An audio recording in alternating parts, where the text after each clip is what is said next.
This is it, the final level of the original 3-episode version of Duke Nukem 3D. We're off against the Cyclone Emperor on top of a skyscraper field stadium. And yeah, any of those missiles, if they hit you, it's insta-death. Anything he does to you is insta-death. And if you have a full load of freeze-ray ammo, might as well pump it all into him because it does a good amount of damage on the full load. And don't be afraid to fall back on some other weaponry like the chain gun or shotgun ammo, because it does pretty good damage to the Cyclone Emperor. Anything at this point will work. As long as you can keep a good distance from him, the better, because his missiles go into like a flurry pattern instead of a straight line, which makes it really, really hard to gauge where you need to dodge.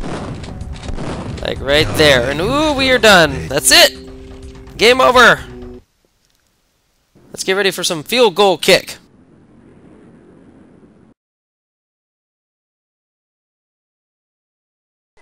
Boom, look at that. Done. Perfect score. My name's Duke Nukem.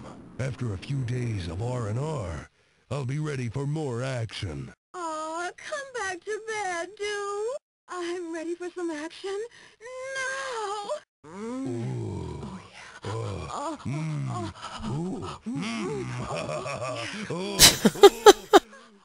And that was pretty crass, but then again, it's Duke Nukem, so what do you expect? And that was the first time I beat 3D Realms time, I think. Woo! Eat it! Alright, episode 3 is complete. It's not as bad as I was expecting overall. It was just on par with episode 2, actually. So analysis will be coming up next, everybody. See you later.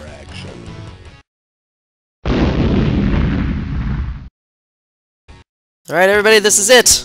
The final episode of the original game of Duke Nukem 3D. We are with the Cyclone Emperor on top of a stadium, on top of a skyscraper. And I'm trying to figure out here. Oh my gosh, I did not see that missile coming. Alright, this is it. The final level of the original game of Duke Nukem 3D. We're facing off against the Cyclone Emperor on top of a stadium, skyscraper. What? Oh, come on! I just got out of the starting gate. I cry foul. Episode 3 was a bit hair-raising for me in a lot of instances, but I think the majority of that was my memory of how bad it was in terms of difficulty when I had played it when I was younger. I guess I remembered it being a lot harder than it actually was. Raw meat is probably the one that could seriously make or break you straight out of the gate by landing you in heavy enemy territory with minimal weaponry. If you can manage to eke your way through that on bare minimum armament, Bankroll increases your holdings with a few more guns and a lot more ammo, only to rip it out from underneath you with dual battle lords at the end. My most hated level of the Flood Zone was seen of almost a near outtake in several places, but foreknowledge and key disregard for certain areas and ammo prevented more enemies from spawning and making my life harder. LA Rumble is a crafty level and one that can stump you on where to go next, if you are unsure of where your ultimate destination even is. The fact that most enemies are above you and have the high ground doesn't make things any easier, but the abundance of ammo here should compensate for these problems. Movie Set and Rapid Transit is nothing too special on their own, and are actually two of the easiest levels in this episode with regards to this challenge. It's Fahrenheit, and it's 2 Battlelord in-game at point-blank range that can really ruin your day. The level itself is no slouch either, tossing tons of drones, enforcers, and a healthy helping of commanders in bad locations. All of this adds up to make this the hardest level of Episode 3. Hotel Hell is deceivingly easy if you know what you are doing and where you want to go. There's simply way too many places to get off track and wander off and spawn more enemies than you can handle with your dwindling ammo stores. Finally, Stadium is a simple 1v1 match with the final boss. Nothing more to say here, but I got the skills. Now, coming around to grading this episode with the challenge, it actually wasn't any harder than Episode 2.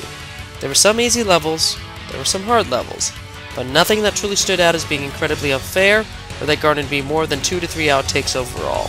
So I can't give Episode 3 any more than a 3 out of 10. It gets the same score as Episode 2 for a variety of reasons, one of which is being its reliance on foreknowledge. So let me explain that. It seems Episode 3 relies too heavily on jump scare spawning, where half the enemies in each level aren't even there from the start, but rather spawn as you explore each level. This was something Episode 2 rarely did. So as a result, if you've done a test run or two or just played the game a lot as a kid, you know where not to go to prevent spawning more trouble. This knowledge makes the majority of Episode 3 easy, and so derails its score quite a bit. From here on, we move into new territory with the 4th episode, The Birth. The stages are longer, more diverse, we meet a new enemy, and I believe it just might be harder. We'll have to see. Until then, see you later.